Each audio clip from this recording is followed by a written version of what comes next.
नमस्कार। मैं हूं कुमार श्रीकांत और आपका स्वागत है सत्यान्वेशी भारत में टॉक विद कुमार।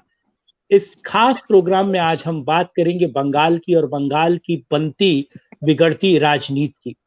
बीजेपी अध्यक्ष जेपी नड्डा बंगाल गए और बंगाल जाकर उनका जो बयान है उस पर अब राजनीति शुरू हो गई है। और क्या वो बोतल में बंद हुआ जिन वापस अब आफ्टर लॉकडाउन और कोविड काल के बाद बंगाल की राजनीति में बड़ी तरीके से देखा जाएगा या उसका वर्चस्व बनेगा।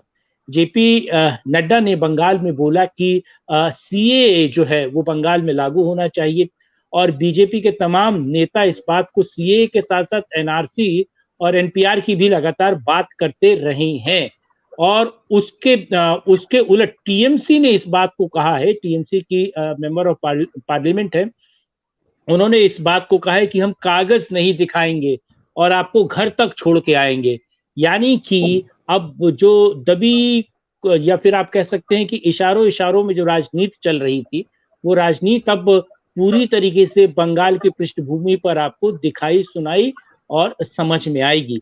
आज बंगाल की राजनीति पर और बंगाल में किस तरीके से सीएए, एनआरसी और एनपीआर को लेकर जो राजनीति हो रही है और किस तरीके से बीजेपी को क्या सीएए का ये जो फार्मूला है ये बंगाल में विजय दिला सकता है या इसके विरोध का फार्मूला टीएमसी की जड़ों को बंगाल में स्थायी तौर पर जमाने में और लाभकारी सिद्ध होगा। इस मुद्दे पर आज हम चर्चा करेंगे और हमारे साथ तमाम मेहमान हैं, उनके साथ जानने की कोशिश करेंगे कि क्या बंगाल में एनआरसी और सीएए का मुद्दा बीजेपी के लिए फायदेमंद होगा या फिर उनको बैकफुट पे आना पड़ेगा। क्योंकि बात पहले भी बीजेपी के नेता और अमित शाह ने इस बात को बंगाल में कहा था, लेकिन बाद में वो इधर उधर घूमते हुए नजर आए, यानी कि अपनी बातों से पीछे मुड़ते हुए नजर आए।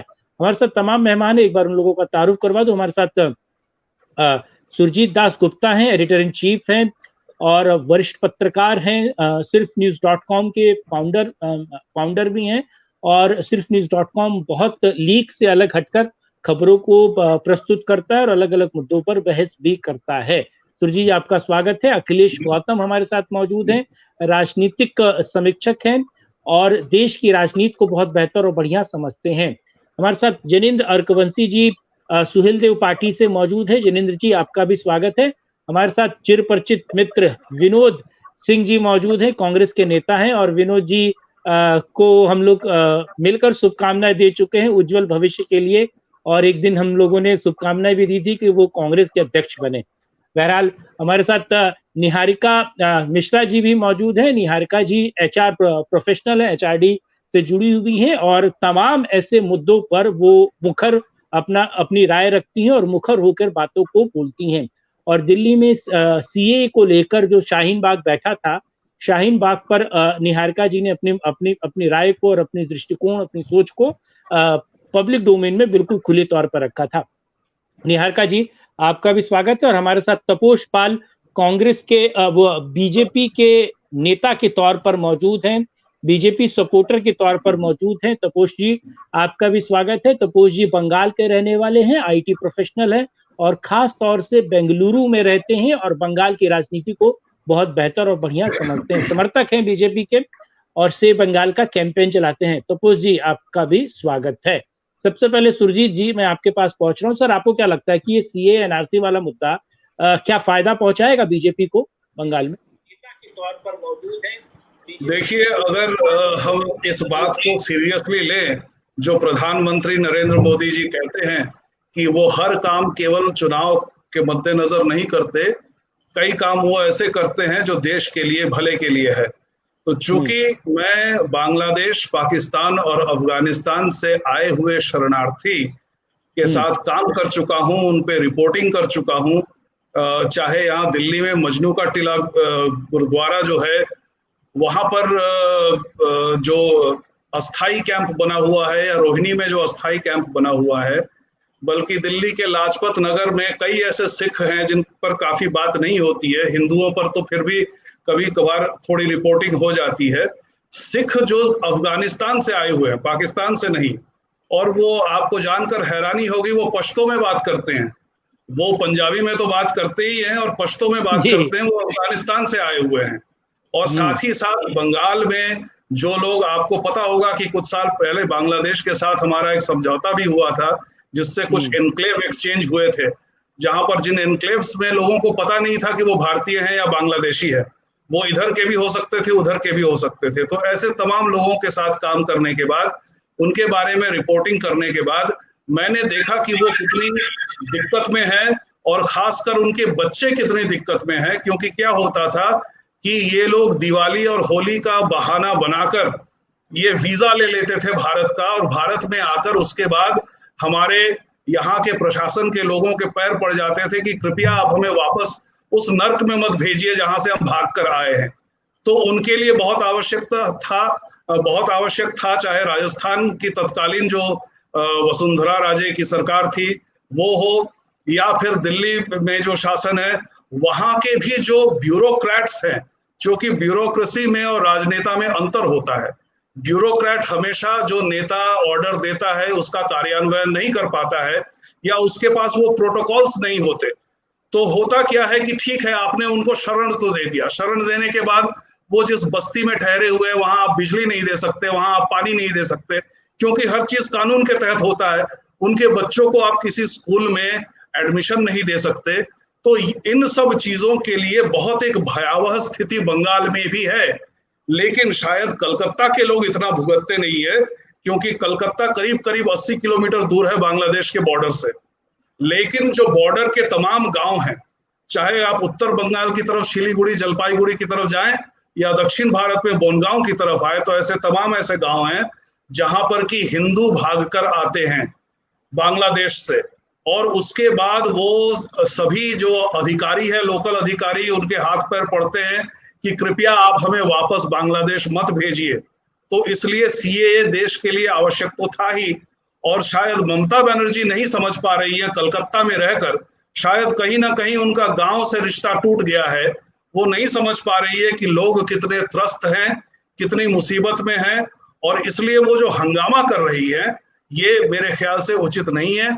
लेकिन एक चीज मैं इसके खिलाफ भी बोलना चाहूंगा कि पिछले साल असम में जो एनआरसी का एक्सरसाइज हुआ, उसमें 31 अगस्त 2019 को जो लिस्ट निकली, उसमें करीब 19.5 लाख लोगों का, जिनका दावा है कि वो भारतीय हैं, वो नाम बाहर रह गए। और उन नामों में से अधिकांश हिंदू हैं, मुसलमान नहीं है। तो इसलिए मैं बार बार हर मौके पर ये कहता हूं कि हमारा जो कार्यपालिका जो हमारी है, वो बिल्कुल बेकार कार्यपालिका है। आप कोई भी वैचारिक एक कदम उठाइए तो उसके कार्यान्वयन में ये पूरा गुड़ का गोबर कर देते हैं। इसलिए जब तक दो अलग अलग चीजें हैं, देखिए एनआरसी जो है वो ये बताता है कि कौन भारतीय है, और सीएए जो है वो ये बताता है कि अगर आप भारतीय नहीं हैं लेकिन भारत के शरण में आए हैं, और अगर आप हिंदू हैं, बौद्ध हैं, सिख हैं, ईसाई हैं, जैन हैं, तो फिर आपको यहाँ शरण मिलेगा, क्योंकि आप इस्लामिक राष्ट्र से भागकर आए हैं। तो ऐसे में इसमें अनुचित मुझे कुछ भी नहीं दिखता। इसके खिलाफ जितना भी हो हल्ला हुआ है वो दुष्प्रचार के तहत हुआ है। जी ठीक है। हमारे साथ राज लाहिरी साहब ने ज्वाइन किया है, बंगाल के रहने वाले, और बंगाल की कम्युनिटी को बहुत बेहतर और वहां की राजनीति को बहुत बेहतर समझते हैं। राज साहब, आपको क्या लगता है कि ये सीए एनआरसी का जो मुद्दा है वो बीजेपी को पश्चिम बंगाल में चुनाव में कुछ फायदेमंद होगा, और क्या वो टीएमसी इसका विरोध करके आपको लगता है कि अपनी सत्ता को वहां पर और बेहतर तरीके से काबिज कर पाएगी? आपको क्या लगता है?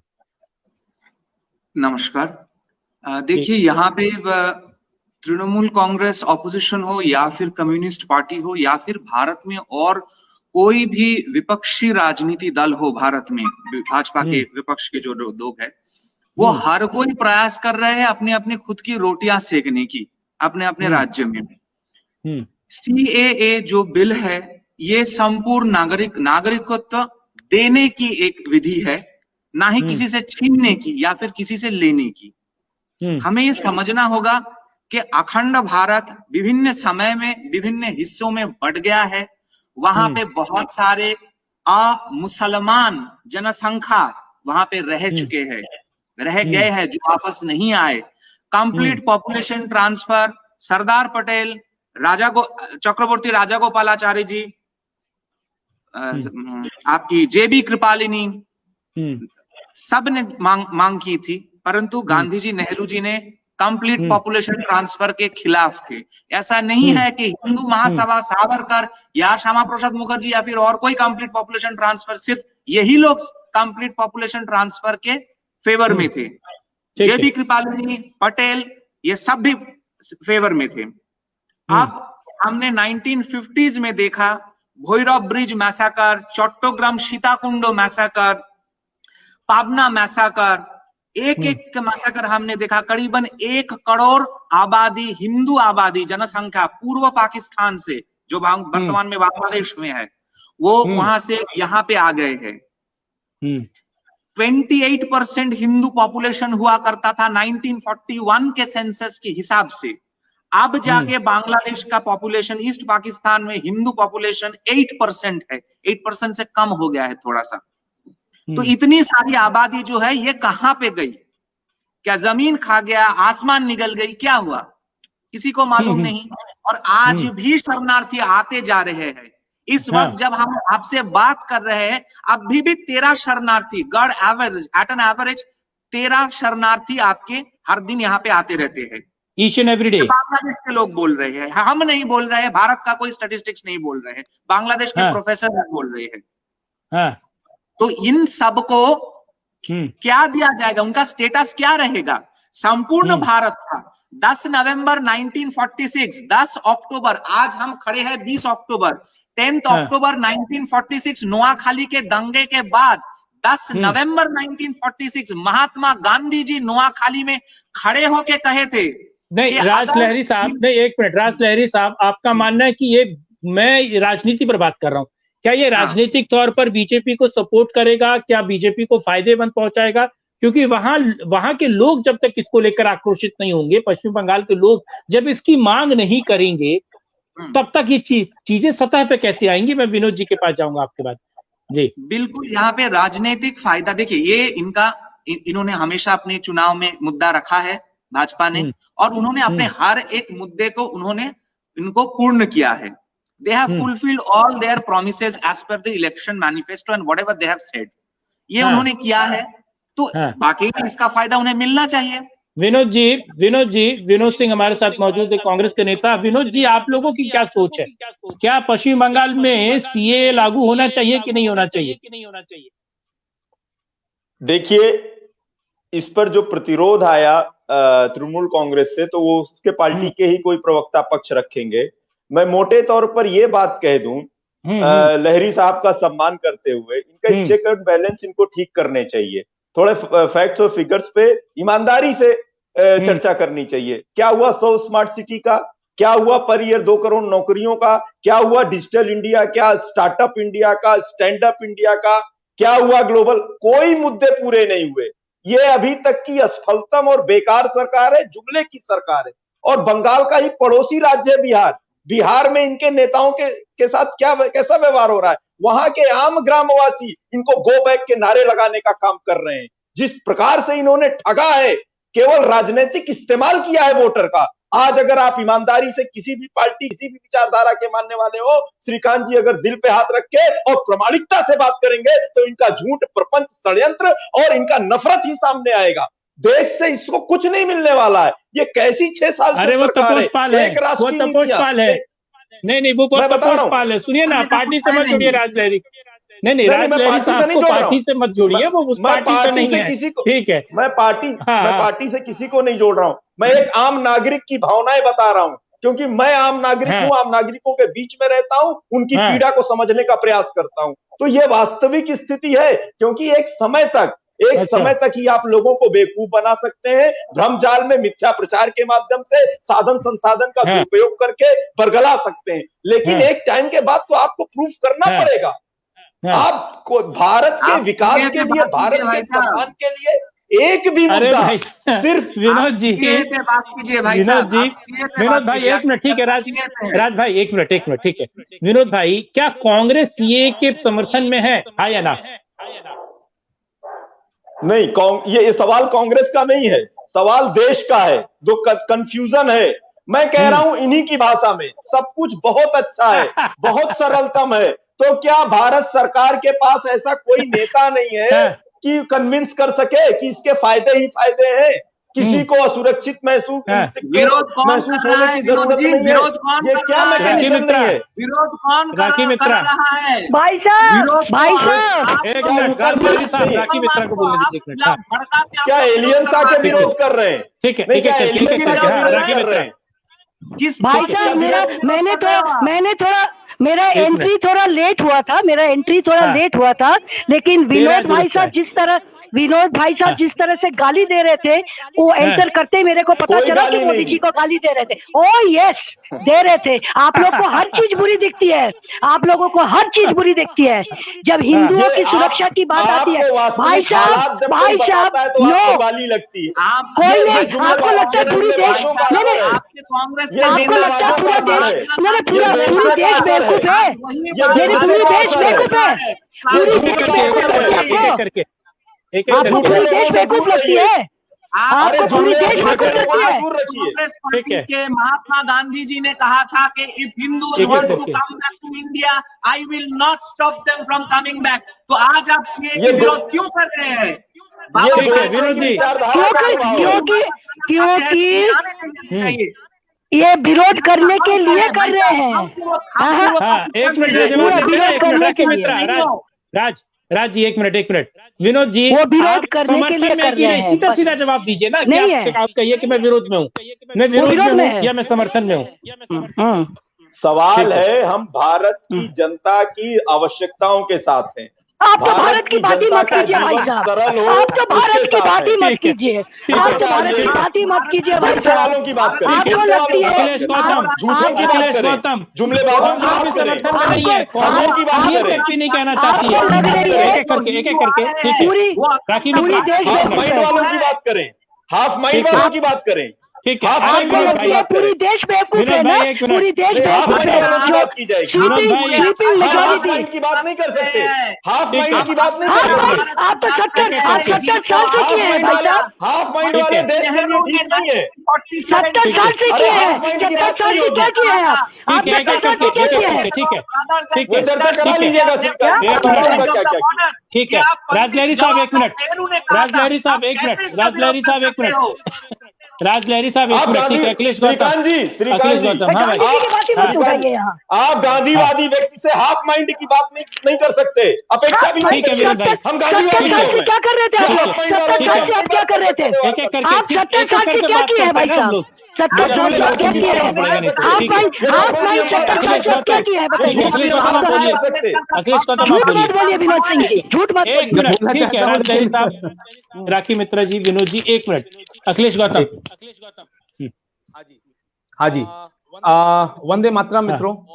और मेरा ये वंदे मातरम का संबोधन एक विशेष है, क्योंकि मुझे लगता है कि आज बंगाल एक बहुत ही ऐतिहासिक दहलीज पर खड़ा हुआ है।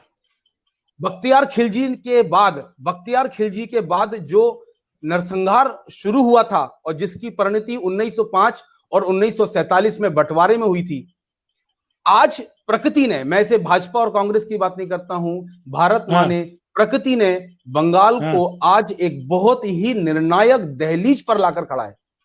ये दहलीज इतनी आवश्यक है कि बंगाल के लिए ये आज करो या मरो की स्थिति है। ये बंगाल को मुख्य धारा में, भारत की मुख्य धारा के लिए नहीं, भारत की सांस्कृतिक राष्ट्रवादी मुख्य धारा में अगर बंगाल को पुनः सम्मिलित होना है तो आज का जो कालखंड है ये बहुत बहुत बहुत विशेष है। इसके लिए मैं बीजेपी का मेंबर हूं या नहीं हूं उससे महत्वपूर्ण नहीं है, पर इसके लिए विनोद जी बना देंगे। हाँ, पर इसके लिए बीजेपी आरएसएस वालों का मैं एक आम नागरिक के रूप में बहुत बहुत साधुवाद और धन्यवाद करता हूं कि उन्होंने एक अलख जगाई है, एक अलख जगाई है। और ये बहुत आवश्यक है, क्योंकि मेरा एक अलग मानना है, जिस दिन बंगाल में राष्ट्रवादी एक सरकार आ जाएगी, उस दिन इस देश का एक नया इतिहास रचा जाएगा। इस देश का मिश्रा, ये नया इतिहास क्या होगा? ठीक है, एक मिनट, ठीक है, निहारिका मिश्रा, ये नया इतिहास क्या होगा, विनोद जी जानना चाह रहे हैं। अखिलेश जी देखिए, आपकी बात सही है कि यहाँ राष्ट्रवादी धारा जुड़नी चाहिए, पर हमें ये समझना चाहिए कि बंगाल एक राज्य बिल्कुल अलग नजरिए वाला राज्य है, और उसको समझने के लिए हमें थोड़ा सा हिस्ट्री में जाना पड़ेगा। आप जानते हैं कि एक समय था जब 2005 में ममता जी ने सदन में उनको बोलने नहीं दिया गया था। उन्होंने लोकसभा अध्यक्ष के ऊपर अपने सारी स्पीच के पेपर्स फेंक दिए थे, और वो तब क्या बोलना चाहती थी, बांग्लादेशी घुसपैठ के खिलाफ बोलना चाहती थी। पर आप ये समझिए कि अब उन्होंने ये जो यू टर्न लिया है वो क्यों लिया है, वो सिर्फ और सिर्फ राजनीति खेलने के लिए यू टर्न नहीं लिया है। हमें ये समझना होगा कि बंगाल का लोकल कल्चर क्या है, और आप यहाँ पर ये समझिए कि ये पाड़े की राजनीति चलती है। यहाँ पे जो बंगाली लोग हैं वो समझेंगे कि पाड़ा का मतलब क्या होता है। यहाँ पर गोलगप्पा नहीं चलता है, यहाँ पे पुचका चलता है, ठीक है। तो आप ये समझिए कि जो मोहल्ले के लड़के हैं वो जाते हैं राजनीति के लिए चंदा मांगने के लिए, और पहले ये जो पाड़े के लड़के होते थे ये पहले ज्योति बासु की सुनते थे, फिर उसके बाद अब ज्योति बासु को छोड़ के वो ममता जी के साथ हो लिए। एक टाइम तो ऐसा था जब मेरे दादाजी ने इन लोगों को चंदा देना बंद कर दिया था। आप विश्वास नहीं करेंगे, हमारे दुर्गा धाम नामक घर पर सुचड़ा में इन लोगों ने सबसे गंदा कचरा फेंक दिया था। तो ये है वहां की सरकार, चंदा मांगने वाले लड़कों को जब तक बीजेपी अपने पास में नहीं लाएगी तब तक नहीं चलेगा। ये एक पहला पॉइंट है। लेकिन मेरा सवाल सीएए को लेकर है, ठीक है। अभी मैं समझ गई कि आप एनआरसी की बात करेंगे, तो आप नॉर्थ के लोगों ने बोला नाडा जी को कि भाई हमारे यहाँ पे घुसपैठ हो रही है और इसे रोकिए, और उसमें नाडा जी ने जवाब भी दे दिया कि भाई यहाँ पे डिवाइड एंड रूल की पॉलिसी ममता जी ले रही हैं। पर ये बातें वहाँ की जो स्थायी जनता है वो ये जानती है कि सेंटर इस घुसपैठ को रोकने के लिए कामयाब नहीं है। तो आक्रोश क्यों नहीं है? नहीं, बड़ा सवाल ये है कि लोगों के बीच आक्रोश क्यों नहीं है? ठीक है, इसको जानने की कोशिश करते हैं। हमारे साथ तपोज जी है। तपोज जी, लोगों के बीच आक्रोश क्यों नहीं है? फिर मैं विनोद जी के पास जाऊंगा। विनोद जी से जाने से पहले मैं आपको सिर्फ एक दूसरा पॉइंट यहाँ पर और बोलना चाहूंगी कि यहाँ पे आक्रोश इसलिए नहीं है क्योंकि यहाँ पर बंगाल में ईस्ट बंगाल वर्सेस मोहन बगान जो दो चीजें चलती हैं। पहले एक समय था जब मोहन बगान बहुत स्ट्रांग था, वहां की विचारधारा बहुत स्ट्रांग थी, पर अभी यहाँ पर ईस्ट बंगाल की पॉपुलेशन बहुत बढ़ गई है, और ईस्ट बंगाल के जो लोग हैं उनकी बांग्लादेश के साथ विचारधारा मिलती है। आप ये समझिए कि मनमोहन सिंह जी आज भी अपने लाहौर को नहीं भूल सकते।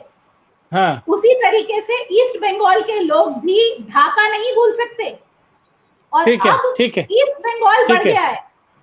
और राखी मित्रा कुछ कहना चाह रही है, फिर मैं जा रहा हूँ आगे, फिर मैं तपोज जी पे जा रहा हूँ। निहारिका जी मैं एक बात बोलूं, ये जो वेस्ट बंगाल वाले ना, ये वेस्ट बंगाल वाले नोआखाली नहीं देखे हैं, ये भुगते हैं लेकिन ईस्ट बंगाल वाले। इसलिए आप जो बोल रही है ना कि बांग्लादेश से उनका मिलता है, ये गलत बात है, और ये ईस्ट बंगाल वाले ही चाहते हैं कि सीएए लागू हो, क्योंकि उनका एक बार घर बार सब कुछ छूट चुका है, दूसरी बार उनके लिए जगह नहीं है। लोगों में आक्रोश है नहीं तो सीए कैसा लागू होगा? बीजेपी को कैसे मिलेगा? देखिए मैं सबसे पहले बता दूं, महुआ मोइत्रो ने जो लिखा है इसके पीछे एक बहुत बड़ी राजनीति है। सीए जिस समय सीएबी था, बिल था, उसी समय से इनकी पूरी पार्टी जो थी टीएमसी, वो वहां पे लोगों को गुमराह करती थी, और गुमराह किस चीज को लेके करती थी कि अगर सीए आ गया या सीएबी आ गया तो फिर आपको यहाँ से निकाल दिया जाएगा। और ये डर ये मुस्लिमों को नहीं, ये हिंदुओं को दिखाती थी, क्योंकि इनका इस समय सबसे बड़ा डर हिंदू वोटर से है। तो ये क्या कहते थे कि जो भी बांग्लादेश से आया है और जब से आया है उन सबको निकाल देगा ये बिल, और फिर आप लोग कहाँ जाओगे? आपको तो बांग्लादेश में तो वैसे ही मार के यहाँ से भगा दिया, फिर आप कहाँ जाओगे?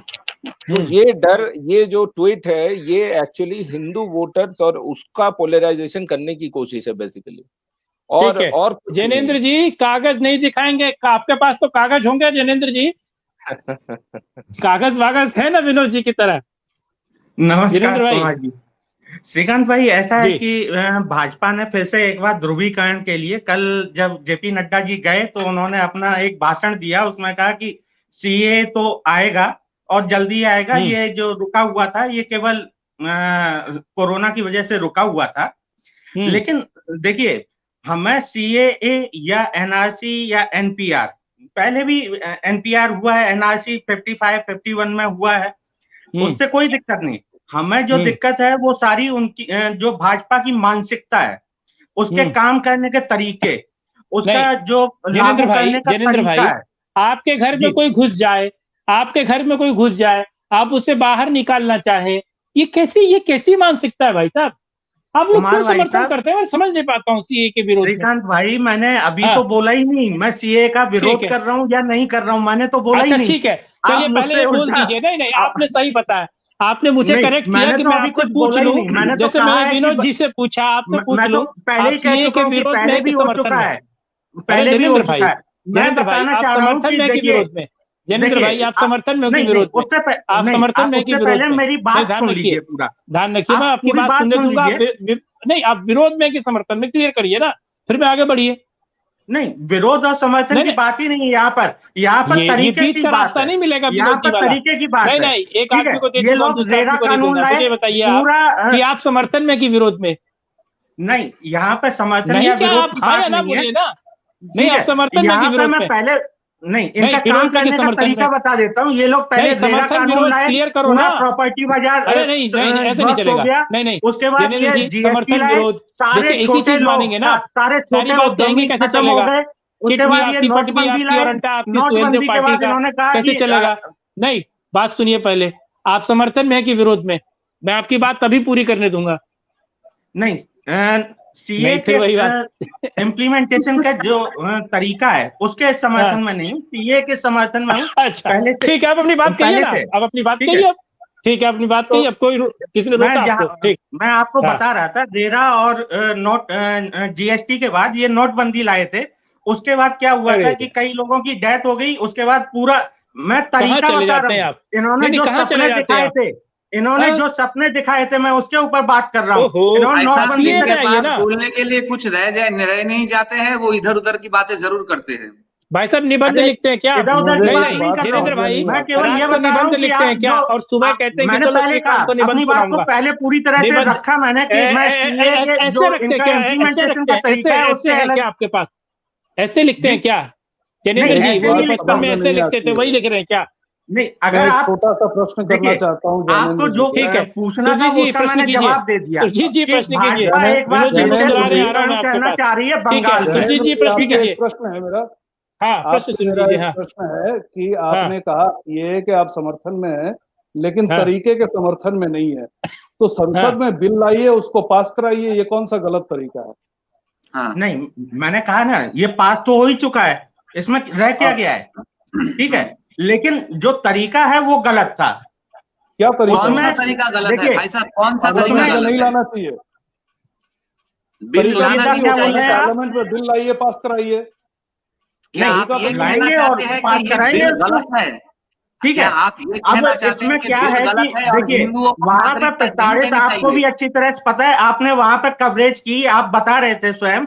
बांग्लादेश में आपने बांग्लादेश के जो शरणार्थी हैं या जो अल्पसंख्यक हैं या दलित लोग हैं या अफगानिस्तान के हैं या पाकिस्तान के हैं, आपने कवरेज की। आपको अच्छी तरह से पता होगा कि वहां पे एक मुस्लिम तबका भी ऐसा है जो अल्पसंख्यक की तरह वहां पे ट्रीट किया जाता है। उसको क्यों नहीं नागरिकता दे रहे हैं? क्योंकि जब पाकिस्तान या बांग्लादेश बना था, उन्होंने ये नहीं कहा था कि हम सुन्नी के लिए बना रहे हैं, शिया के लिए बना रहे हैं, अहमदिया के लिए। वो कह रहे थे कि हमने कानून आज बना है, ये कानून 1945 में नहीं बना है, सीए का लागू करवाया है, ये आज की डेट में बना है। तो आज की डेट में वहां पर जो भी सताया गया है उसको क्यों नहीं किया गया? नंबर वन वो है। नंबर टू ये है कि सीएए के बावजूद किसी भी बांग्लादेशी या पाकिस्तानी या अफगानी को अपने आप भारत का नागरिकत्व नहीं मिलता है, उसको अर्जी देनी पड़ती है। और अजीत मैं मानता हूँ, अजीत देने के बाद तो कहीं का भी आदमी अजीत देगा उसे मिलेगा के बावजूद भी कानून जो ऑर्डिनरी कानून था, जिनेंद्र भाई मैं आपको विनोद जी का नंबर दूंगा। जिनेंद्र भाई मैं आपको विनोद जी का नंबर दूंगा। ऐसे सवालों से कैसे ट्विस्ट करते हैं ये विनोद जी से सीखते। देखिए अभी मैं आपको एग्जांपल दिखाता हूँ। मैं आपको एग्जांपल, अरे मैं आपको लाइव एग्जांपल दिखाता हूँ कि नहीं आप समझे नहीं, मैं आपको लाइव एग्जांपल दिखाता हूँ। मैंने पहली लाइन में जवाब दे दिया था कि भाजपा एक बार फिर से बंगाल में ध्रुवीकरण का खेल चलने वाली है। ठीक है, पहली लाइन में जवाब दे दिया था। रही बात नियत की, मैंने आपको 3 पॉइंट बता दिए। नियत कैसे उनकी वो डगमगा जाती है वो मैंने आपको बता दिया। एग्जाम्पल देता हूं मैं अभी। विनोद जी मुझे बताइए, क्या आप जब पश्चिम बंगाल के चुनाव में जाएंगे तो आप सीए एनआरसी पर आपका क्या रुख रहेगा, जरा क्लियर कीजिए। देखिए श्रीकांत जी, सबकी व्यक्तिगत विचारधारा हो सकती है, लेकिन सबसे पहले मैं अपनी प्रतिबद्धता आपके सुधी सम्मानित दर्शकों की ओर समझता हूं। और ये भाजपा समर्थित जो लोग हैं, ये लोग मुद्दे को गुमराह करने में एक्सपर्ट हैं। इसमें इनसे कोई जीत नहीं सकता, क्योंकि नरेंद्र मोदी जी इसी में एक्सपर्ट हैं। सवाल ये है अंडर करंट क्या है, राजनीतिक इस्तेमाल देश की जनता का किस हद तक जायज है या नहीं है। मैं सीधे सवाल पे कट्टू कट आता, मैंने बता दिया, दिल बुझा हो तो लतीफे अच्छे नहीं लगते। पिछले 6 साल की गवर्नेंस ने सेंट्रल की और भाजपा शासित सभी प्रदेशों ने, मैं 1 मिनट में पर्दाफाश करता हूं भारतीय जनता पार्टी की मंशा का, और इनको सिद्ध करूंगा ये हाफ माइंड है, इनमें कोई सुधार नहीं आया। क्योंकि देखिए जब आपको वोट लेना होता है तो बड़ी आप स्वीट डायलॉग करते हैं, सबका साथ सबका विकास सर्वधर्म संभाव जाने क्या क्या। जब उसको व्यवहार में, और आपको अपार जन समर्थन भी मिलता है, जब आपको अपने नीतियों के माध्यम से, गुड गवर्नेंस के माध्यम से वो चीज व्यवहार में अमल लाने का अवसर मिलता है, तब आप खेल करने लगते हैं। और जब पूरा समय लेते हैं, जब आप इंतजार की इंतहा हो जाती है, जब कोई परेशानी लेके, वो किसी भी वर्ग का, किसी भी पार्टी विचारधारा को समस्या लेके पहुंचता है, तो आप उसको अपमानित करने का काम करते हैं, कंफ्यूजन करते हैं, डाइवर्ट करते हैं, नफरत की बात करते हैं, गोडसेवादियों को पूजा करने का काम करते हैं। इससे आपको लाभ, मैंने पहले भी कहा, बार बार कह रहा हूं, एक समय तक आपको फायदा मिल सकता है, लेकिन अंततः आपको सच्चाई की धरातल पर आके, भारत की जनता भावुक है, लेकिन भारत की जनता को जो आप मूर्ख समझने का काम कर रहे हैं, ये कृपया छोड़ दीजिए। भारत की जनता ने मन बना लिया है। मैं बिहार चुनाव में गया था, देखिए जिनेंद्र जी, ये सीखिए विनोद सिंह से। सुनिए जिनेंद्र भाई, सीखिए सवाल को किस तरीके से घुमा जाना है। आप अभी अप्रेंटिस में, और 2-4 साल बाद आप फुल मेजर हो जाएंगे। और विनोद जी जो है मास्टर हैं इसमें। मैंने उनसे पूछा कि आपका क्या रुख है सीए एनआरसी पर बंगाल के चुनाव में, तो इन्होंने बात को तुरंत घुमा गए। पहले पूछा तो इन्होंने टीएमसी पे लाद दिया। सीखिए विनोद जी से। विनोद जी मैं आपको सलाम कर रहा हूँ। विनोद भाई अब भी मेरे सवाल का जवाब दे दीजिए। पश्चिम बंगाल में आपका क्या रुख है? इलेक्शन होने वाला है अभी। कांग्रेस के परिणाम आपको आश्चर्यचकित करेंगे, और एक कांग्रेस पार्टी मुख्य भूमिका में रहेगी। ये सही है, ये सही है, आश्चर्यचकित बिल्कुल करेगी। साइन बोर्ड पोस्टर बन जाएगा। हाँ, मुख्य भूमिका में रहेगी। हाँ, बिल्कुल। राजलहरी जवाब दीजिए, फिर मैं आगे चलूंगा राखी मित्रा पे। हाँ देखिए सर, पश्चिम बंगाल में बांग्लादेश ईस्ट पाकिस्तान से आए हुए शरणार्थियों को कुछ गलत समझाने के प्रयत्न किए जा रहे हैं, पर वो इतने भी मंदबुद्धि नहीं है कि वो समझ नहीं पाएंगे। डर जैसा भाई साहब ने कहा था पहले, अखिलेश जी ने कहा था कि पश्चिम बंगाल के ओरिजिनल जो वासी है और 1947 से पहले पूर्व बंगाल से जितने भी बंगाली यहाँ पे आ गए हैं, उनके मन में कोई चिंता नहीं है, कुछ नहीं है कि उनकी नागरिकता कभी खारिज हो सकती है।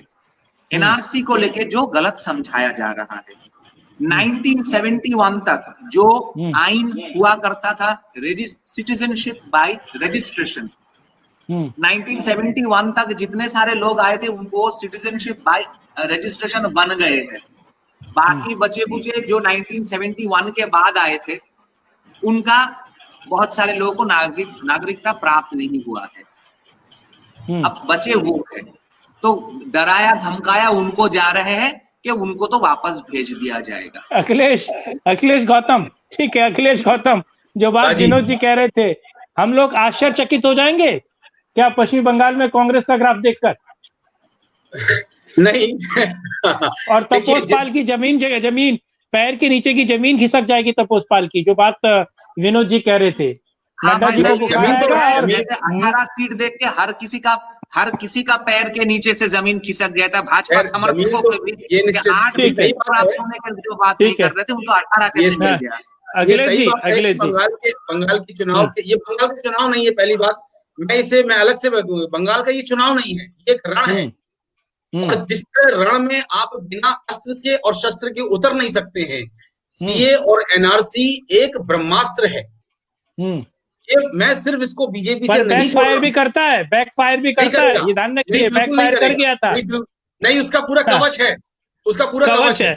अच्छा, तो ये कवच क्या है ये भी बता दीजिए ना, किस तरीके से एक्सप्लेन किया जाए?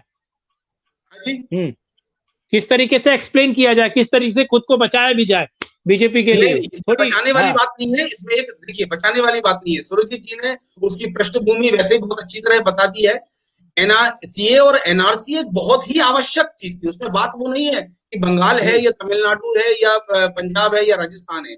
सीए वाकई, अगर आप कभी, मैं भी कभी दिल्ली में था 2002 से 2006 तक था, तब कभी आप जाते शरणार्थियों के उन जो में, आप उनका दर्द महसूस करिए, उसको बरगलाइए मत कि यार वहां शिया भी और अहमदिया भी प्रताड़ित है, इसको बरगलाइए मत, मुद्दे को आप मुद्दा रखिए। हिंदू वहां पर जिस तरीके से प्रताड़ित हुआ है उसके लिए हमको एक रास्ता निकालना था, और भारत और इस भाजपा को सरकार के लिए बिल्कुल अभिनंदन है कि उन्होंने ये किया। और राखी मित्रा जी। हाँ, विनोद सिंह जी, आपके एक सवाल का जवाब देती हूँ। आपको लग रहा है कि बंगाल की जनता बेवकूफ है? बंगाली लोग या बंगाल में जिन लोग लेते इतने बेवकूफ है कि आप बोलिएगा कि ये सीए गलत है वो मान लेगी? पहली बात, बंगाली लोग बेवकूफ नहीं है, ये जान लीजिए। नंबर 2, बात कर रहे थे ना हम लोग सीएए में कुछ देने की बात कर रहे हैं, कुछ छीनने की बात नहीं कर रहे हैं। बार बार बोल रहे हैं आप लोगों को, ये मत लोगों को समझाइए कि कुछ छीन लिया जा रहा है, हम लोग कुछ उसको दे रहे हैं, वो है सिटीजनशिप। और अब रही महुआ मोइत्रो की बात, तो महुआ मोइत्रो कुछ दिन पहले बोली थी, प्राइम मिनिस्टर को कटाक्ष करके बोली थी, emperor where are your clothes. मैं अब महुआ मोइत्रो को पूछूं कि अपने जो सुप्रीमो है ना उनकी ममता बनर्जी, उनको जाके पूछे empress where are your clothes.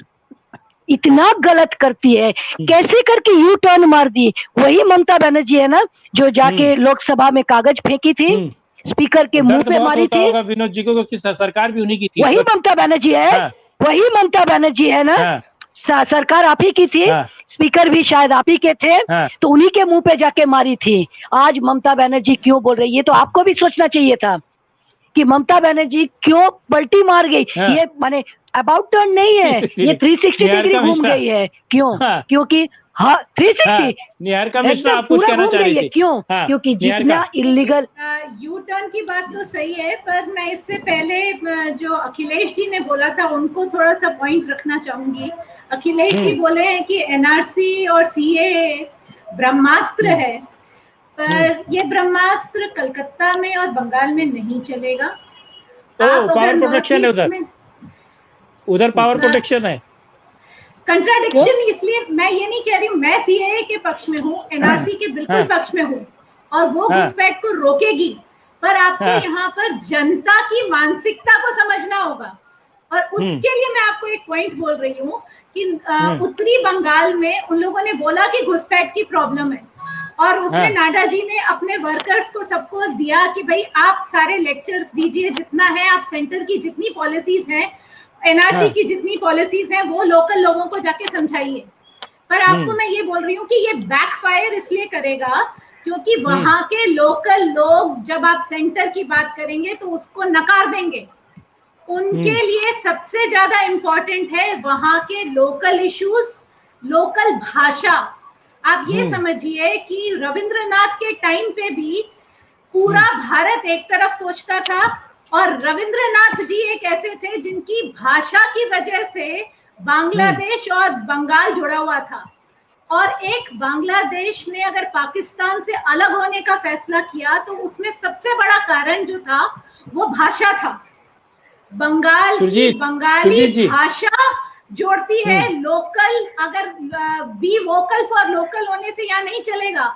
यहाँ पर लोकल प्रॉपर बंगाल के लोगों की भाषा में बात करनी होगी, उनकी चीजों के बारे में बात करनी। अगर मैं महाभारत का प्रसंग बताऊं तो महाभारत में कर्ण के पास जो है एक सेफ्टी के लिए उनके पास एक पूरा बॉडी आर्मर, आप समझिए बॉडी आर्मर था। वो बॉडी आर्मर क्या बीजेपी के पास है कि अगर सीएए बैकफायर मार जाए तो उससे कैसे बचा जाए? नहीं, मैं नहीं समझता कि सीएए बैकफायर करेगा।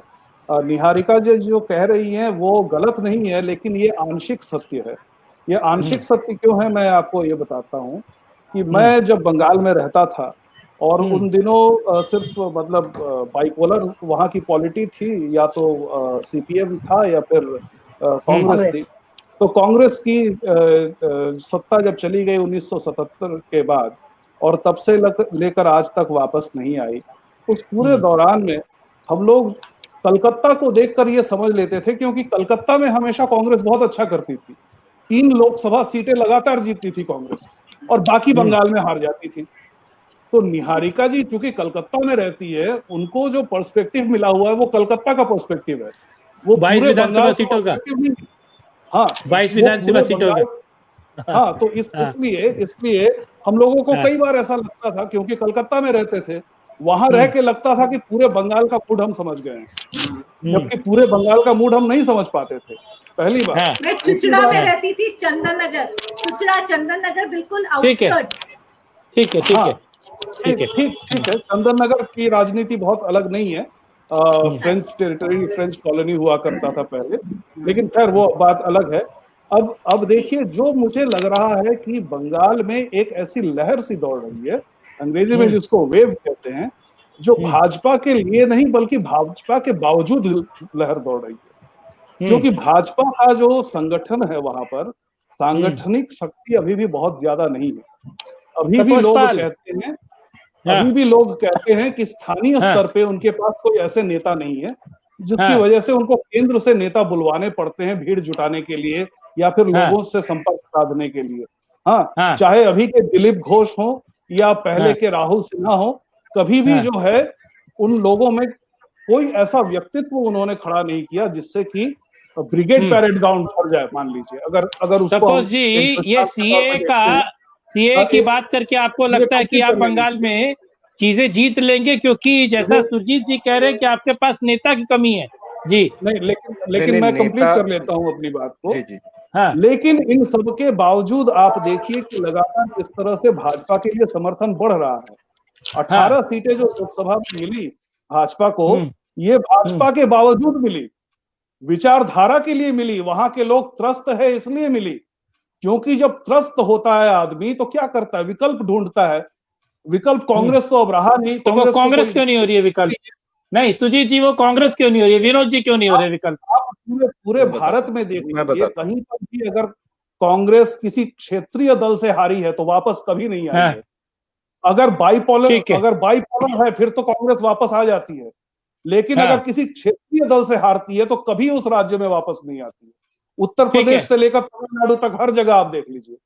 ठीक है, तपोषपाल जवाब दीजिए फटाफट, मैं विनोद जी के पास जाऊंगा। विनोद जी ने अभी बताया था कि मन दुखी हो तो लतीफे अच्छे नहीं लगते हैं। मन तो दुखी होगा, क्योंकि सिंधिया ने जिस तरीके से नहीं मन किसका दुखी है, क्लियर करते जाइए। मैं बता रहा हूं विनोद जी का। जिस तरीके से सिंधिया ने कमलनाथ की बजा के रखी है, तो इससे तो विनोद सिंह का मन दुखी होगा, वो तो प्रफुल्लित हो नहीं सकते। और बजा के ही नहीं रखा है, बहुत बुरी तरीके से घंटी बजा के रखा है। ठीक है, अब इन्होंने एक बात बोला था कि चरित्र, तो देखिए शरद चंद्र चट्टोपाध्याय ने लिखा था चरित्रहीन, और इससे पहले भी मैंने उल्लेख किया था। वो इनके नेता जो हैं अधीर रंजन उस पर फिट बैठता है कि वो कितने बड़े चरित्रहीन है। अभी वो कह रहे थे ना कि जनता को ठगना ये अंततः समझ में आ जाएगा। कांग्रेस जितना ज्यादा जनता को ठगी है, उससे ज्यादा, सबसे ज्यादा अगर किसी ने ठगा है तो वो कांग्रेस ने ठगा है इस देश में, और अभी भी ठग रहे हैं। मुर्शिदाबाद से आते हैं और इनके विपक्ष के नेता और बहुत बड़े नेता हैं अधीर रंजन, क्या भूमिका है उनकी पश्चिम बंगाल में? आप बता दी, एक भूमिका बताइए जो कि वो मुद्दे पे उठाए हो। वो जाके हाथरस में पथ संचलन करेंगे, राहुल गांधी के पीछे पीछे चलेंगे, सर पे गमछा रखे। लेकिन मुर्शिदाबाद में एक फैमिली, परेश पाल, उसकी पूरी फैमिली को धारदार हथियारों से मार डाला गया, काट के रख दिया गया। ये एक आवाज उठाया उन्होंने। संसद छोड़िए, एक छोटे से न्यूज़ चैनल, लेकिन आप लोगों के पास भी चेहरा नहीं है ना। नहीं, तपोज जी, एक मिनट, विनोद भाई आ रहा हूं। आप लोगों के पास भी चेहरा नहीं है। बता रहे हैं, आप यहाँ सेंटर से समझ में आता है, सेंटर से किराए पर बुलाते हैं अपने लोगों को कि आइए जरा भीड़ इकट्ठी कर दीजिए, थोड़ा कुछ बोल दीजिए। हाँ, आपके पास बीजेपी का कौन सा बड़ा चेहरा है, मुझे बताइए। उनके साथ साथ ये डेरेक ओबेरायन को भी लेके जाते हैं, वो भी पथ संचलन, वो हाथरस में जाके जान पे खेलते हैं। वो हाथरस छोड़िए, मुझे बंगाल में बताइए ना। आप बीजेपी नेता हैं, मुझे ये बताइए बंगाल में आपके पास कौन सा बड़ा फेस है जो ममता बनर्जी को टक्कर दे सकता है? क्लियर कट बताइए, फिर विनोद जी के पास जाऊंगा। देखिए, फेस से तो भाजपा कभी इलेक्शन नहीं लड़ी है और न लड़ेगी। भाजपा उसूलों से लड़ी है, अपने सिद्धांतों से लड़ी है और उसी पे ही टिक के रहती है। वो कांग्रेस वाला हाल ना हो जाए फिर आपका। नहीं, जो हमने कहा है उसको डिलीवर किया है। हमने धारा 370 कहा था, वो डिलीवर किया है। हमने राम मंदिर कहा था, वो डिलीवर किया है। हमने सीए बोला था, वो डिलीवर किया है। तो जो भी चीजें हमने कहा है वो एनआरसी कब कर रहे डिलीवर? नहीं, एक मिनट, एनआरसी की बात करने में आप लोगों को डर लगता है क्या बंगाल में? ये मुझे बताइए आप। आपके अमित शाह कहते हैं, अमित शाह बैकफायर मार जाते हैं, पीछे आ जाते हैं। नहीं, बिल्कुल डर नहीं लगता और कोई बैकफायर नहीं है, कोई पीछे भी नहीं आया है। हर एक चीज को करने का एक तरीका होता है और वो हम करेंगे। आता हूँ जनेंद्र भाई, आप ही के पास आऊंगा उसके बाद। ठीक है, राजधारी साहब आपके पास भी आता हूँ। विनोद जी, भाई साहब, एनआरसी की जब बात हो रही है तो एक चीज हमें समझनी चाहिए, एनआरसी। आ रहा हूँ विनोद भाई, आ रहा हूँ। हाँ, अपनी बात कहिए सर, अपनी बात कहिए। एनआरसी, असम के एनआरसी को लेके जो ये लोग मुद्दा उठाते हैं, असम की एनआरसी भाजपा की नीति के अनुसार नहीं हुआ था। श्यामा प्रसाद मुखर्जी का तो दर्शन था, जो उन्होंने जिसके लिए नेहरू लियाकत अली का आपकी ट्रीटी जो हुआ था उसका विरोध करके जो उन्होंने त्याग कर दिया था, उसके बेसिस पे असम की एनआरसी नहीं बनी थी। असम की एनआरसी 1985 में राजीव गांधी जी ने किया था, सुप्रीम कोर्ट के निर्देश में। जवाब ले लेते हैं ना विनोद जी। 1982 में इंदिरा गांधी जी के साथ जो वार्तालाप हुआ था असम के लोगों के साथ। ठीक है, जरा एक बार जवाब ले लेते हैं विनोद जी, जवाब दीजिए फटाफट। भाजपा अपने देखिए श्रीकांत जी, हेलो, बोलिए विनोद जी, बोलिए ना प्लीज। राखी, देखिए राखी जी को मैं आदर सहित कहूंगा प्रत्यक्षम किम प्रमाणम। और मेरा आपने आरोप लगाया वो मुझे बस खला। देखिए, बंगाल की धरती से, वहां की माटी से मेरा व्यक्तिगत लगाव है, पारिवारिक रिश्ते हैं। आप मुझे तो मोदी जी हो गए हर महीने। नहीं विनोद जी, आप तो मोदी जी हो गए, वो जहां जाते हैं अपना लगाव बना लेते हैं। मैं हर महीने जाता हूं वहां पर सेंट्रल एवेन्यू। वहां आप कलकत्ता वासी हैं, जानते होंगे, सेंट्रल एवेन्यू में मेरा छोटा सा एक आशियाना है। और मैं आपकी मिष्टी दोई राखी जी और रसगुल्ला खाने आपके यहाँ आऊंगा। तपस जी तो खिलाएंगे नहीं, क्योंकि इनको अधीर रंजन जी से इतना व्यक्तिगत कोई विशेष दुर्भावना है, तो मुझे तो बाहर ही, अंदर ही नहीं बुलाएंगे। लेकिन मैं राखी जी के पास जरूर आऊंगा। लेकिन सवाल के खाने के लिए आपको बेंगलुरु जाना पड़ेगा, वो कोलकाता में नहीं है, बेंगलुरु में है जी। ठीक है, तो अच्छा बात है, बेंगलुरु में एक विकल्प हो जाएगा, बहुत बढ़िया। देखिए, बंगाल की शिक्षा, सभ्यता, शिष्टता, संस्कार, संस्कृति पर कोई विश्व में सवाल नहीं उठा सकता। अगर ऐसा उठाता है तो उसकी नासमझी है।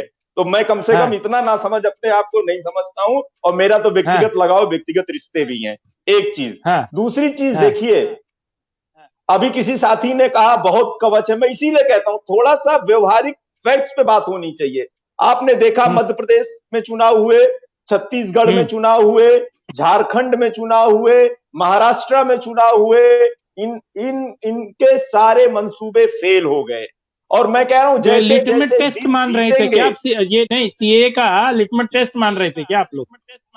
नहीं, ये भाजपा वालों ने कहा ना, ये बैकफायर कहीं नहीं करेगा। इन्होंने ऐसा कवच बना लिया है जो शायद अभी तक मतलब क्या कहूं मैं, तो देखिए इनकी अपनी सोच है, इनका विचार है। मैं कहता हूं हर चुनाव एक कार्यकाल के बाद किसी भी पार्टी के लिए चुनौती होता है, और जब आप भरसक प्रयास करते हैं, ईमानदारी से काम करते हैं, सच्चाई के साथ, तब भी आपके ऊपर दबाव रहता है। और ये दुर्भाग्यपूर्ण है, जिस अपार जन समर्थन मिला इस सरकार को, इस पार्टी को, इसने हर मोर्चे पर निराश किया। बशर्ते आपको आंख खोल के देखना पड़ेगा, अपनी दुर्दशा देखनी पड़ेगी। ठीक है, क्या बेरोजगारी, वो चुनौती बहुत भारी हो जाती है जब कमलनाथ ऐसा बयान दे देते हैं। विनोद भाई, वो चुनौती भारी हो जाती है जब कमलनाथ ऐसा बयान दे देते हैं। नहीं, कमलनाथ जी देखिए, ये जितने लोग हैं, कमलनाथ जी आज देश के ऐसे कुछ चुनिंदा नेताओं में से हैं जिनके पास दशकों का श्रेष्ठ राजनीतिक अनुभव है। वो सीनियर 1984 वाला भी क्या, 1984 वाला सिंह का भी अनुभव ना? नहीं, आप इसको उसमें मेंशन करना चाहते हैं क्या? 1984 का सिंह का विश्वास करते हैं कि नहीं? आप न्यायपालिका पर विश्वास करते हैं कि नहीं? फिर हाँ, बिल्कुल करते हैं। कैसी बात? लेकिन वही न्यायपालिका जब अमित शाह और नरेंद्र मोदी को क्लीन चिट देती है तो आप जस्टिस लोया को घुसा देते हैं, और हम कमलनाथ पे सवाल पूछते तो आप कहते हैं भाई साहब आप जस्टिस पे सवाल उठा रहे हैं। कुमार भाई एक जगह तो रहिए। कुमार भाई अभी तापस भाई बोल के गए हैं कि राम मंदिर भी उन्हीं की वजह से बना है। हाँ, जी देखिए, ये मैंने कहा ना जुमला, इसीलिए मैं चाहता नहीं हूं कि जुमला मेरा प्रिय शब्द नहीं है, लेकिन हर बात में, हर लाइन में जुमला कहने को बाध्य करते हैं बीजेपी के लोग। आप बताइए, विधायिका, कार्यपालिका, न्यायपालिका अलग है, तो न्यायपालिका के निर्णय का श्रेय आप कैसे ले सकते हैं? ये आधुनिक भारत में, 21वीं सदी के भारत में ये चिंतन होगा, ये फैक्ट्स पे चर्चा होगी, ये राष्ट्रीय। लेकिन विनोद जी, उस न्यायपालिका के नहीं, विनोद भाई, न्यायपालिका अगर इस मुद्दे पर राम मंदिर पर जब फैसला देती है तो कांग्रेस के गुर्दों में क्यों दर्द होता है, ये मैं जानना चाह रहा था। चलिए जरा एक लाइन में बता दीजिए। किसने आपको फोन किया? आपने कपिल सिब्बल, कपिल सिब्बल एक नेता है सर। कपिल सिब्बल जी से मैंने बहुत बार उनका इंटरव्यू किया था। अगर आप क्या कहना, अगर ये देखिए कांग्रेस ही नहीं, देखिए कांग्रेस ही नहीं, श्रीकांत राम मंदिर के इशू में सुप्रीम कोर्ट में, देखिए श्रीकांत जी, पेपर जमा क्यों करवाया? कांग्रेस पार्टी ही नहीं, बल्कि इसके जो सीधे पक्षकार थे, सीधे जो पक्षकार लोग थे, मुस्लिम पक्षकार पक्ष था, उसने भी कहा था न्यायालय से जो फैसला आएगा वो आखिरी होगा, सर्वमान्य होगा, और उस फैसले के बाद ऐसी कोई स्थिति नहीं है। दुर्भाग्यपूर्ण है, भारतीय जनता पार्टी उसका भी राजनीतिक इस्तेमाल करना चाहती है। ये राम इनके लिए राजनीतिक इस्तेमाल करने की वस्तु है, ये दुर्भाग्यपूर्ण है। ठीक है जैनेंद्र जी आप कुछ कहना चाह रहे थे? हाँ नहीं, मैं तो यही बताना चाह रहा था कि अभी तो तपस भाई जो बोल के गए, तपसदा, वो बोल रहे थे कि राम मंदिर भी हमने पूरा किया। ये तो मतलब न्यायपालिका का जो कार्य था उसको भी अपना ही श्रेय में गिन रहे हैं। अब ये वही खुल के बता सकते हैं कि आखिर नहीं, इस बात में थोड़ा और अध्ययन की आवश्यकता है।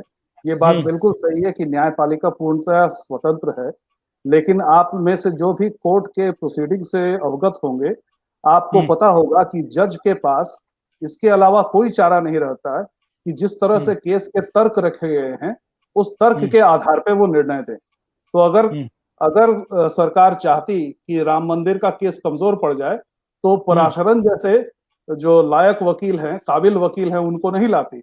जिस तरह से जवाब मिल गया जैनेंद्र जी, जवाब मिल गया।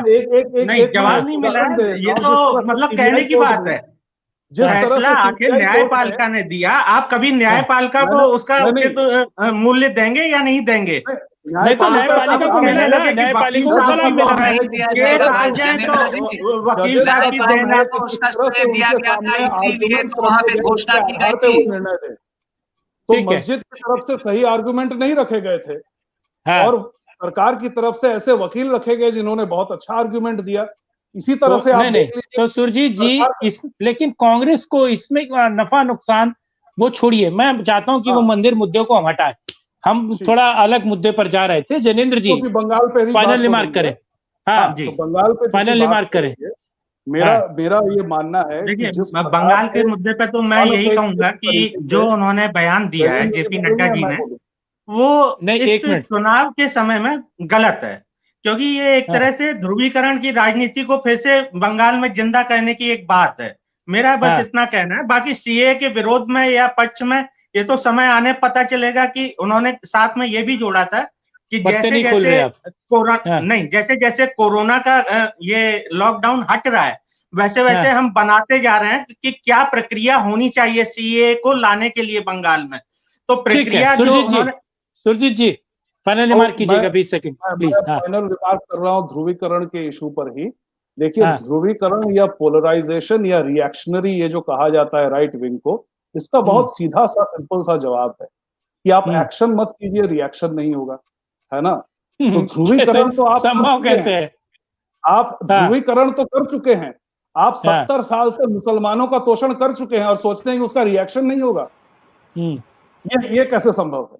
तो जब आप कहते हैं उत्तर प्रदेश का चुनाव होता है, आप कहते हैं कि श्मशान वर्सेस कब्रिस्तान की राजनीति कर रहे हैं, आप लोगों ने पहले कब्रिस्तान की राजनीति की तभी तो श्मशान की राजनीति आई।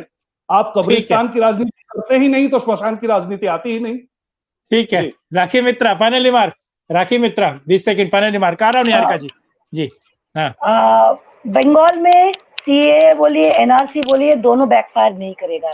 इसलिए नहीं करेगा क्योंकि बंगाल एंड पंजाब ये दोनों स्टेट सबसे ज्यादा सफर कर चुकी है पार्टीशन में। इनको पता है खोना क्या है। खोने की बात आई तो बंगाल को सबसे ज्यादा पता है, इसलिए बंगाल में ये बैकफायर नहीं करेगा। बंगाल को चाहिए इमीडिएटली सीए लागू करना, immediately. Niharika Mishra final remark 20 second please. Rakhi ji backfire करेगा कि नहीं ये तो बाद में पता लगेगा। आज भी मनमोहन सिंह जी मौन हैं क्योंकि उनको आज भी अपना लाहौर याद आता है। तो मैं बैकफायर करेगा कि नहीं तो बात अलग हो गई। पर मैं थोड़ा सा विनोद जी के ऊपर बात बोलना चाहूंगी। विनोद जी आप बोल रहे हैं कि ध्रुवीकरण कर रहे हैं हम लोग, जैसे सुरजीत जी ने बोला कि क्रिया और प्रतिक्रिया तो होगी प्रतिक्रिया। पर विनोद जी एक बात बताइए कि इतने समय से आप लोग पीछे से जो काम करते आए हैं, बैक स्टेज पे जो आप महागठबंधन बनाते आए हैं, क्या वो बाकी सब जनता को दिखता नहीं है कि सामने तो आप आते नहीं है, सामने भी आपने तृणमूल को रख रखा है। पर वैसे 2019 के इलेक्शन के टाइम पे आपने पता नहीं क्या घुट्टी ममता जी को पिला दी कि उन्होंने यू टर्न ले लिया। पीछे से आप बैक स्टेज से करते क्या हैं ये लोगों को समझ में आता है। तो आप अगर ये सोच रहे हैं कि सामने आप अभी ममता जी को रख देंगे और पीछे से फिर बाद में आके आप कुछ सीटें ममता जी से ले लेंगे और महाराष्ट्र वाला हाल करेंगे और यहाँ पर बंगाल की जनता चुपचाप ये चीज देखती रहेगी, वो यहाँ नहीं होगा क्योंकि बंगाल के लोग महाराष्ट्र के लोगों से ज्यादा समझदार हैं। ठीक है, Akhilesh Gautam final remark 30 second please. हाँ जी, फाइनल रिमार्क मेरा ये है कि बंगाल को लेके मैं आश्वस्त हूँ कि एक हम बहुत ही रोमांचक और रोचक दौर पे प्रवेश करने वाले हैं और इसका परिणाम जो होगा बहुत ऐतिहासिक होगा। और एनआरसी और सीए इसका एक बहुत बड़ा अस्त्र है और इसको हमको पुरजोर से समर्थन और स्वागत करना चाहिए। तपोस पाल फाइनल रिमार्क। जी हेलो जी बोलिए। तो विनोद जी जैसा कह रहे थे कि धरती खिसक जाएगी, तो ऐसा कुछ भी नहीं होगा और भाजपा बहुत अच्छे मार्जिन से इस बार जीतेगी और हम लोग अपनी सरकार बनाने जा रहे हैं। लेकिन आप तो सरप्राइज हो जाएंगे। विनोद जी कह रहे हैं कांग्रेस को देखकर आप लोग सरप्राइज हो जाएंगे। सरप्राइज देखिए, एनडीटीवी के जो हेड हैं, क्या नाम है, प्रणव दा, वो हुए थे जब उन्होंने सीपीआई सीपीएम के साथ गठबंधन किया था लास्ट टू लास्ट टाइम और कह रहे थे कि ये बहुत बड़ा फॉर्मूला है, तो उनको एक भी सीटें नहीं मिली थी। तो सरप्राइज वो था और आज तक वो सरप्राइज लेके बैठे हुए हैं। और विनोद जी वो धरती वापस आने वाली नहीं है और कोई धरती नहीं हिलने वाली है। जो राजीव गांधी जी ने हिलाया था धरती हिलने, तो कुछ भी नहीं हिलने वाला है। भाजपा सरकार बनाने जा रही है और पुरजोर तरीके से बनाने जा रही है। जनता हमारे साथ है और जिस दिन भाजपा की सरकार आएगी उस दिन हम सीए और एनआरसी और एनपीआर तीनों लागू हो। राज लहरी साहब final remark. NRC CA Bhajpa को देखिए, मैं पूर्व पाकिस्तान से, मेरे पूर्वज आए हैं, ईस्ट बंगाल से हूँ मैं। हम लोग शरणार्थी के, हमारे दादाजी के भाई साहब सब शरणार्थी के हिसाब से आए हैं, तो उसका दर्द मैं समझता हूँ। एनआरसी होनी चाहिए हम मार खा के इस तरफ आए हैं। हम नहीं चाहते हैं कि दोबारा पश्चिम बंगाल का बंटवारा हो, जिस कारण से भागीरथी का पूर्व कुल, जो मुस्लिम संप्रदाय का हमेशा नजर है, जो मुजीबुर रहमान की आत्मजीवनी में लिखित है कि कलकत्ता हमें क्यों नहीं मिलेगा, without Kolkata east Pakistan will be a moth eaten Pakistan, ये जिन्ना के शब्द थे। इसे पूर्ण नहीं होने देनी चाहिए। 70 साल से यही घुसपैठ हुआ है। भाजपा से हमारी यही अपेक्षा है कि मोदी सरकार इतना बहुमत लेके आई है, प्रचंड बहुमत, इसको ये आगे करके पश्चिम बंगाल और भागीरथी की पूर्व तट को सुरक्षित करना चाहिए। चलिए, बहुत धन्यवाद आप सभी लोगों का साथ जुड़ने के लिए और इस मुद्दे पर चर्चा करने के लिए। इतना तो क्लियर है कि वो बैकफायर करे या फायर करे, कुछ भी करे, लेकिन पश्चिमी बंगाल के चुनाव में सीए और एनआरसी का मुद्दा बहुत बड़ा उठेगा और बड़े पैमाने पर उठेगा और वो बीजेपी और टीएमसी को फायदा, नफा, नुकसान दोनों पहुंचाएगा। ये तो आने वाला वक्त और पश्चिम बंगाल के चुनाव ही बताएंगे। चलिए, बहुत धन्यवाद आप सभी लोगों का साथ जुड़ने के लिए। जय हिंद, नमस्ते। जय